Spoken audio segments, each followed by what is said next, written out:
एक बार एक गांव में बहुत ज्ञानी सेठ रहा करता था। सेठ आसपास के सभी गांवों में बहुत प्रख्यात था, क्योंकि सेठ को अपने काम के साथ साथ कुंडली पढ़ना भी अच्छे से आता था, और इसी वजह से वो धनवान भी था।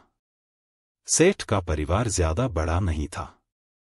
सेठ अपनी पत्नी के साथ अपने बहुत बड़े घर में अकेला रहता था। सेठ को कोई बेटा नहीं था, सिर्फ एक बेटी थी जिसका विवाह पास के गांव वाले एक श्रीमंत लड़के से हो चुका था। सेठ ने शादी से पहले अपने होने वाले दामाद की अच्छे से जांच पड़ताल की थी और अपनी बेटी का भविष्य भी ठीक से पढ़ा था, क्योंकि सेठ को भविष्य पढ़ना भी आता था। तब जाकर उसने बेटी की शादी की थी। लेकिन चंद सालों में ही सेठ का दामाद बुरी आदतों के चंगुल में फंस गया। जुआ और शराब की बुरी लत ने उन्हें सड़क पर लाकर रख दिया था। अपने बेटी की ऐसी दुर्दशा देखकर सेठ की पत्नी काफी दुखी होती थी और अक्सर सेठ को उनकी मदद करने के लिए कहा करती। लेकिन सेठ हमेशा अपनी बीवी को यह कहकर उनकी मदद करने के लिए मना कर देता था कि अभी कुछ समय तक उनका बुरा वक्त चलना है। हम चाहे कितनी ही कोशिश कर ले, जो उनके किस्मत में नहीं है वह उन्हें नहीं मिल पाएगा। सेठ की ऐसी बातों से उसकी पत्नी काफी दुखी हो जाया करती थी और मन ही मन सोचती थी कि कैसा स्वार्थी पिता है, अपनी बेटी को इतने कष्टों में देखकर भी उसकी मदद करने के लिए मना करता है। आखिर भगवान ने जो इतना सारा धन धान्य दिया है उसका क्या करेंगे?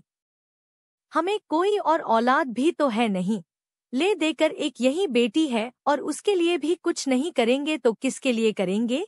भगवान, पता नहीं क्यों तुमने इन्हें इतना कंजूस बनाया है, जो सिर्फ अपने पैसे से ही प्यार करते हैं, अपनी बेटी से नहीं।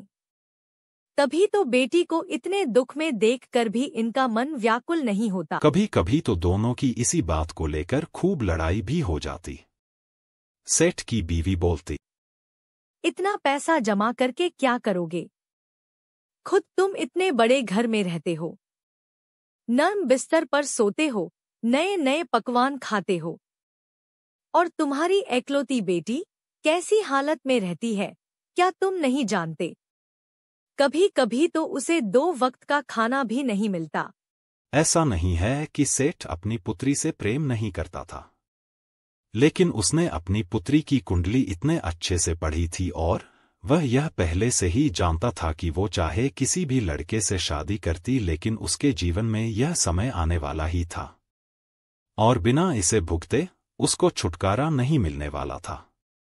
कई बार सेठ अपनी बीवी को बोलता, अब कैसे समझाओ तुम्हें कि मैं भी अपनी बेटी से उतना ही प्यार करता हूँ जितना तुम करती हो। बस फर्क इतना है कि मैं तुम्हारी तरह अपना प्यार दिखाता नहीं, लेकिन मुझे भी अपनी बेटी की उतनी ही चिंता है जितनी तुम्हें है। एक दिन खाने पीने के लिए भी मोहताज हो चुके सेठ की बेटी और दामाद उसके घर पर आए।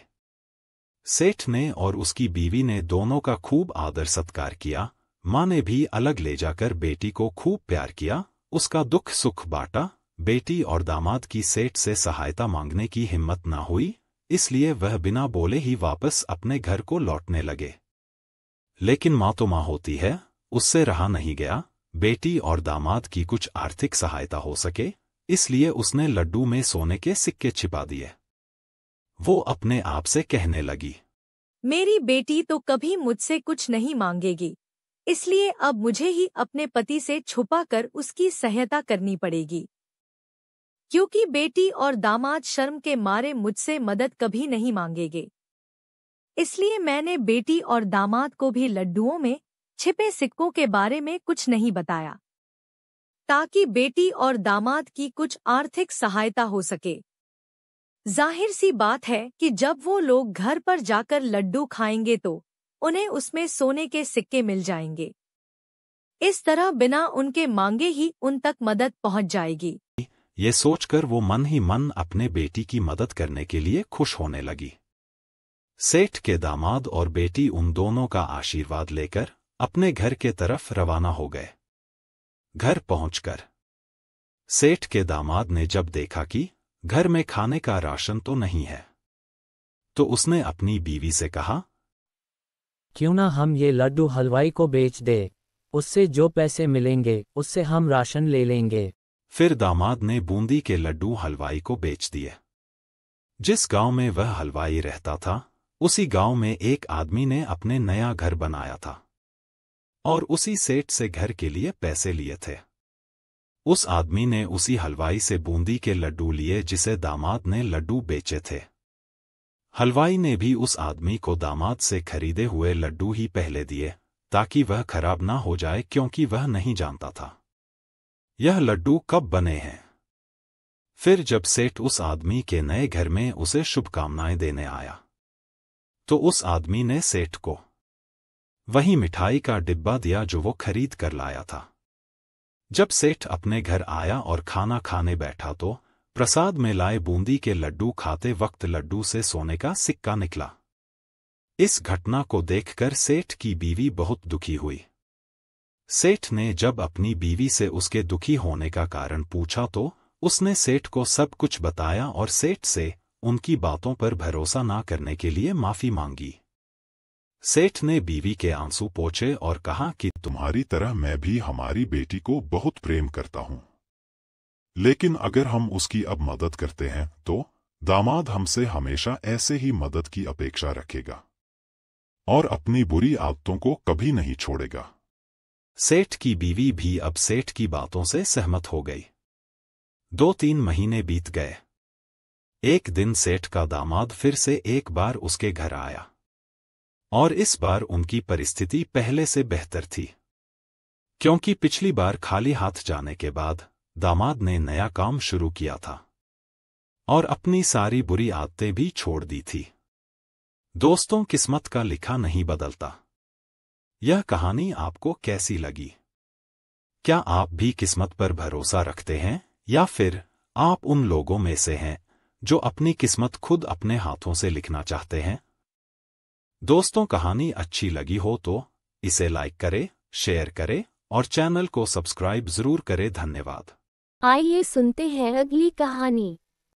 एक जंगल में एक साथ बहुत सारे पेड़ थे। इन पर बहुत से पक्षी एक साथ रहा करते थे। एक दिन एक बूढ़ा गिद्ध वहां आया और पक्षियों से बोला कि क्या मैं आप सबके साथ रह सकता हूं? क्योंकि अब मैं बहुत बूढ़ा हो गया हूं, इसलिए अब मेरा परिवार मुझे अपने साथ नहीं रखता। मैं वायदा करता हूं कि मैं यहां रहकर आप सबके बच्चों की रक्षा करूंगा। मेरे रहते कोई भी जानवर आपको और आपके बच्चों को छू भी नहीं सकता। ये सुनकर सभी पक्षियों ने आपस में बातचीत करके और बूढ़े गिद्ध की आयु को देखते हुए गिद्ध को वहां रहने की इजाजत दे दी। वे अपने हिस्से के भोजन में से भी कुछ भोजन उसे खाने को दे देते ताकि गिद्ध को खाना लेने के लिए कहीं बाहर ना जाना पड़े। अपनी इतनी सेवा होते देखकर बूढ़े गिद्ध को बहुत अच्छा लगता था। वह मन ही मन सोचता, ये पक्षी कितने दयालु हैं, मेरा कितना ध्यान रखते हैं।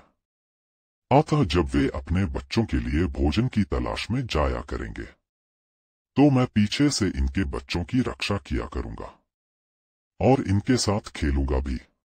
उस दिन के बाद से गिद्ध ने उनके बच्चों की रक्षा करनी शुरू कर दी। सभी मिलकर हंसी खुशी रहने लगे। गिद्ध को ऐसा लगता जैसे ये उसका ही परिवार है। छोटे छोटे बच्चों के साथ खेलकर गिद्ध को बड़ा अच्छा लगता। गिद्ध उन्हें उड़ना भी सिखाता था। बच्चे सारा दिन गिद्ध के आसपास ही रहते। गिद्ध को बच्चों के साथ खेलता देखकर सभी पक्षी भी बहुत खुश होते। अब उन्हें अपने बच्चों की चिंता भी नहीं होती थी, क्योंकि उनके बाहर जाने पर गिद्ध उनका बहुत ध्यान रखता था। एक बार की बात है, एक दिन एक बिल्ली वहां से गुजरी। उसने उस पेड़ पर नन्हे पक्षियों के चहचहाने की आवाजें सुनी। उसने सोचा, अरे वाह, यहाँ तो मुझे कुछ छोटे व ताजा पक्षियों के बच्चे खाने को मिल सकते हैं। आज तो लगता है मेरी दावत हो गई है। लेकिन तभी उसे देखकर पक्षियों के नन्हे बच्चे डर के मारे जोर जोर से चिल्लाने लगे। बूढ़ा गिद्ध नींद से उठा और बोला, कौन है? बिल्ली गिद्ध की आवाज सुनते ही पहले तो डर गई। फिर उसने सोचा कि यहां थोड़ी युक्ति से काम लेना पड़ेगा। वह बोली, सुप्रभात श्रीमान, मैं सोना बिल्ली हूँ। बूढ़ा गिद्ध बोला। तुम यहाँ क्यों आई हो? यहाँ छोटे छोटे बच्चे रहते हैं, वो तुम्हें देखकर डरते हैं, इसलिए यहाँ से चली जाओ, वरना मैं तुम्हें खा जाऊंगा। बिल्ली बहुत चालाक थी। वह फिर बोली। श्रीमान, मैं कुछ कहना चाहती हूँ, उसे सुन लें, फिर उसके बाद चाहे तो मुझे खा लेना। सोना बिल्ली की बात सुनकर गिद्ध थोड़ा शांत हो गया। गिद्ध ने सोचा, क्यों न एक बार सोना बिल्ली की बात सुन ली जाए। उसकी बात सुनकर ही कोई फैसला लेना चाहिए। ये सोचकर गिद्ध बोला। ठीक है, बोलो क्या कहना चाहती हो तुम? सोना बिल्ली बोली। श्रीमान, मैं गंगा नदी के तट पर रहती हूँ। मैं बहुत ही धार्मिक विचार रखती हूँ। मैं गंगा नदी में स्नान करके आपका आशीर्वाद लेने आई हूँ, क्योंकि आप मुझसे बहुत बड़े हैं और कहते हैं कि बड़ों का आशीर्वाद लो तो जिंदगी में कोई मुश्किल नहीं होती। गिद्ध बोला। वो तो ठीक है, पर मैं तुम पर कैसे विश्वास करूं? तुम मांस खाने वाली प्राणी हो और यहाँ नन्हे नन्हे पक्षी रहते हैं, इसलिए जाओ, भाग जाओ तुम यहाँ से। बिल्ली ने उत्तर दिया। श्रीमान, मेरा विश्वास कीजिए, मैंने जानवरों का मांस खाना छोड़ दिया है। मेरा घर गंगा नदी के किनारे है और वहाँ चारों ओर हरियाली है और ढेर सारी हरी वनस्पति है। मैं केवल हरी सब्जियाँ और फल खाकर ही अपना पेट भरती हूँ। बस मैं तो यहाँ कुछ दिन के लिए घूमने आई हूँ। कृपया मुझे कुछ दिन के लिए यहाँ रहने की इजाजत दे, ताकि कुछ दिन मैं आप जैसे अनुभवी जीव के पास रहकर कुछ सीख सकूं। सोना बिल्ली इसी तरह काफी देर तक गिद्ध से चिकनी चुपड़ी बातें करती रही। आखिरकार बूढ़ा गिद्ध उसकी बातों में आ गया। उसने उस पर दया खाकर वहां रहने की इजाजत दे दी। कुछ दिन तो सब कुछ सही सलामत चलता रहा। बिल्ली काफी देर तक गिद्ध के पास बैठकर उनके उपदेश सुनती। बिल्ली सबके सामने तो अच्छा होने का नाटक करती, किंतु बिल्ली अपने ऊपर ज्यादा दिन तक काबू नहीं रख सकी। अतः उसने प्रतिदिन एक के बाद एक करके नन्हे पक्षियों को खाना शुरू कर दिया। जैसे ही पक्षी खाना लेने और बूढ़ा गिद्ध आराम करने जाता, चिड़िया रोज एक बच्चे को खा लेती। बूढ़े गिद्ध को इसका पता नहीं चला। बहुत जल्दी पक्षियों ने देखा कि उनके नन्हे बच्चों की संख्या कम होती जा रही है। उन्हें चिंता सताने लगी। एक चिड़िया दूसरे से बोली। बहन, अभी तो हमारे बच्चे अच्छे से उड़ना भी नहीं सीखे हैं, ऐसे में वो ज्यादा दूर तक नहीं उड़ सकते। ये सोचकर वे उन्हें यहाँ वहां ढूंढने लगे। चालाक बिल्ली ने इस स्थिति को भांप लिया और सोचा कि अब वह पकड़ी जा सकती है, इसलिए वह वहां से चुपचाप भाग निकली। अपने बच्चों को ढूंढते हुए जब पक्षी बूढ़े गिद्ध के घोंसले के पास पहुंचे तो उन्होंने वहां अपने बच्चों की हड्डियां पड़ी हुई देखी। उन्होंने सोचा, इस बूढ़े गिद्ध ने ही हमारे बच्चों को मारा है। अतः वे गुस्से से भर गए और उन सब ने मिलकर बूढ़े गिद्ध को मार डाला। बेचारे मासूम गिद्ध को अनजान बिल्ली पर विश्वास करके अपने प्राणों से हाथ धोना पड़ा। इसलिए कभी किसी अनजान पर भरोसा करने से पहले उसकी अच्छे से परख कर लेनी चाहिए। दोस्तों, कहानी अच्छी लगी हो तो इसे लाइक करें, शेयर करें और चैनल को सब्सक्राइब जरूर करें। धन्यवाद। आइए सुनते हैं अगली कहानी। एक बुढ़िया के पास एक गाय थी। बुढ़िया उसे बहुत ही प्यार करती थी और प्यार से उसे गौरी कहकर बुलाती थी। प्रतिदिन सुबह दूध दुहने के बाद बुढ़िया गाय को चरने के लिए छोड़ देती थी। शाम होते ही गाय वापस घर आ जाती थी, किंतु एक दिन गाय समय से घर नहीं लौटी। चिंता में डूबी बुढ़िया गाय को खोजने निकल पड़ी। बुढ़िया ने देखा कि नदी किनारे एक खेत में उसकी गाय खड़ी घास खा रही थी। वह पास गई और बोली, गौरी घर चलो ना। वह चुपचाप खड़ी रही। बुढ़िया के बार बार कहने पर बोली, मैं नहीं चलूंगी, क्या करूंगी घर जाकर। बुढ़िया ने उसे बहुत समझाने की कोशिश की, पर गाय नहीं मानी। बुढ़िया की समझ में नहीं आ रहा था कि वह क्या करे।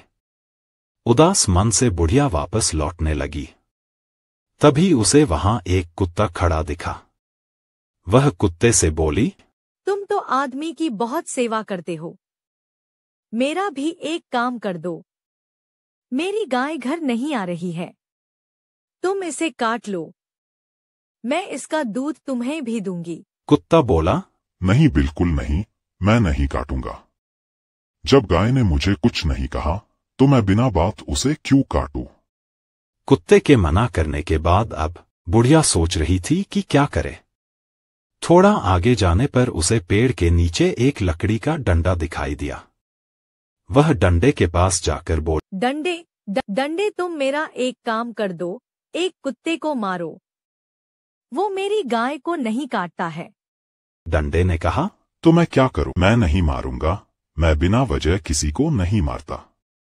तुम किसी और से कहो। दुखी मन से बुढ़िया आगे जाने को थी, तभी उसे आग दिखी।